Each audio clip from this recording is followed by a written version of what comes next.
कांग्रेस के टाइम पर सन 2000 में लोअर कोर्ट ने एक डिसीजन लिया और इस डिसीजन के अकॉर्डिंग मुस्लिम पर्सनल लॉ जिसे शरीयत भी कहा जाता है उसे मान लिया गया। मतलब सेकुलर भारत में कोर्ट के अंदर संविधान को नहीं कुरान को फॉलो कर लिया गया और इसके अकॉर्डिंग 15,000 करोड़ की प्रॉपर्टी जो सैफ अली खान की दादी आजिदा सुल्तान की थी वो सैफ अली खान को दे दी गई। संविधान के अकॉर्डिंग जिसे एनमी प्रॉपर्टी बनाया जाना था उसे कुरान के अकॉर्डिंग पर्सनल प्रॉपर्टी बना के सैफ अली खान को दे दी।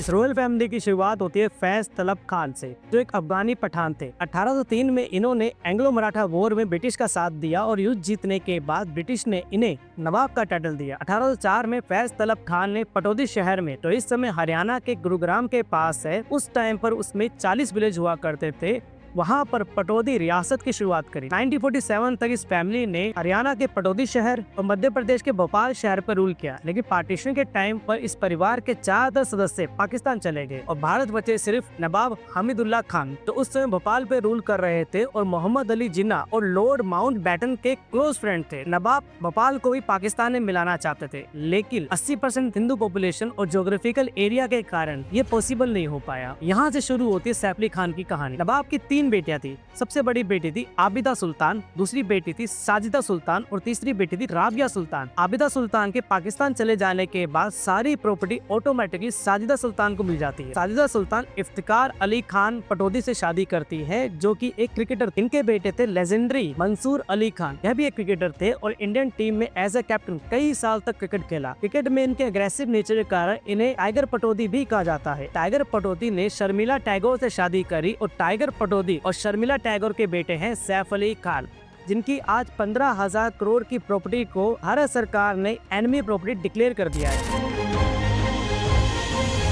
पाकिस्तान से 1965 के युद्ध के बाद 1968 में एनिमी प्रॉपर्टी एक्ट लाया गया। इसके अकॉर्डिंग वो सारे लोग जो भारत छोड़ के पाकिस्तान और चाइना चले गए हैं और वहाँ की नेशनैलिटी लेकर वहाँ रह रहे हैं, उनकी प्रॉपर्टी इंडिया में एनिमी प्रॉपर्टी मानी जाएगी। इसके ऊपर किसी फैमिली या पर्सन का अधिकार नहीं होगा, इसके ऊपर भारत सरकार का ही अधिकार होगा और भारत सरकार इस प्रॉपर्टी टेक केयर से लेकर एडवांटेज के लिए रिस्पॉन्सिबल होगी। मिनिस्ट्री ऑफ होम अफेयर्स के अकॉर्डिंग भारत में टोटल 12,611 एनिमी प्रॉपर्टीज है, जिसकी टोटल वर्थ 1 लाख करोड़ से भी ज्यादा है। सबसे ज्यादा एनिमी प्रॉपर्टीज यूपी यानी कि उत्तर प्रदेश और वेस्ट बंगाल में है। 2020 में बीजेपी सरकार ने सारी एनिमी प्रॉपर्टी को बेचने का डिसीजन लिया और यहाँ से शुरू होती है सैफ अली खान की लीगल फाइट।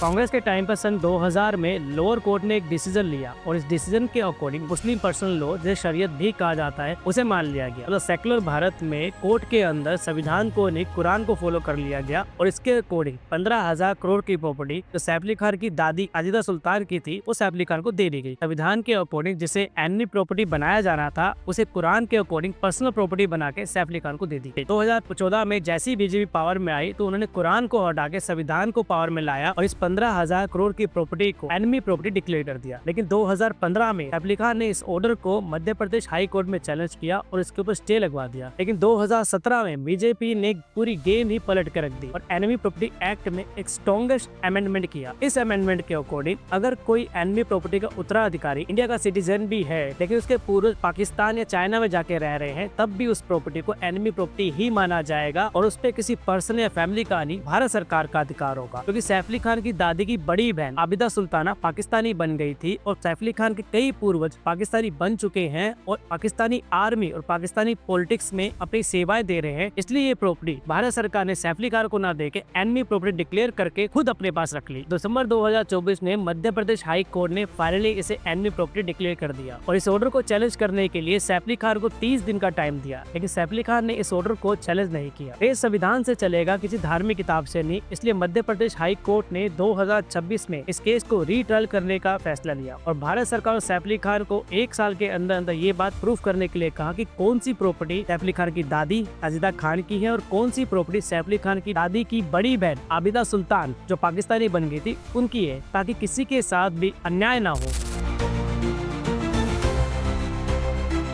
यह लड़ाई सीधे सीधे सैफ अली खान और भारत के संविधान के बीच में है, लेकिन फिर भी कुछ लोग इसमें धर्म ढूंढने का प्रयास कर रहे हैं। कुछ लोग बोल रहे हैं कि सैफ अली खान को पाकिस्तान चले जाना चाहिए और कुछ लोग कह रहे हैं कि सैफ अली खान के पूर्वज ब्रिटिश के पपेट थे तो उसे यूके चले जाना चाहिए। कुछ लोग कुरान को संविधान से ऊपर मानते हैं, इसलिए वो इसे धर्म के आधार पर देख रहे हैं और इसका रीजन है illiteracy. Wikipedia, the Hindu, the wire के अकॉर्डिंग भारत में सबसे ज्यादा इलिटरेट कम्युनिटी है मुस्लिम। 43% मुसलमान अनपढ़ हैं और सिर्फ 2.75% मुसलमानों के पास ही ग्रेजुएशन या उससे ऊपर की डिग्री है। अब इस बात को ऐसे समझे, भारत में टोटल मुसलमान है 21 करोड़ 30 लाख का 2.75% हुआ 58,57,500। मतलब सिर्फ इतने मुसलमानों के पास ही सही और गलत को समझने की एक्चुअल पावर है। हम सबको ये बात समझ लेनी चाहिए कि संविधान के अकॉर्डिंग जो बात गलत है वो गलत है। आपकी धार्मिक किताब में क्या लिखा है, इससे संविधान को ना तो कभी कोई लेना देना था, ना कोई लेना देना है और ना ही कभी लेना देना होना चाहिए। जय हिंद, जय भारत।